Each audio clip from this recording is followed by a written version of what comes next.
How to clean a gas filter on a gas leaf blower.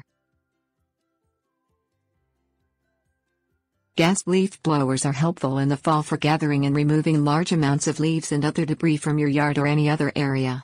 Since the gas leaf blower is used seasonally, however, it's important to make sure the maintenance for the machine is taken care of before using it. For example, the gas filter helps to filter the gasoline used in the leaf blower, and it must be cleaned in order for your machine to run properly. Turn the choke knob on the back of your gas leaf blower so that it turns halfway, and then release the screws from the filter cover located on the side of the leaf blower.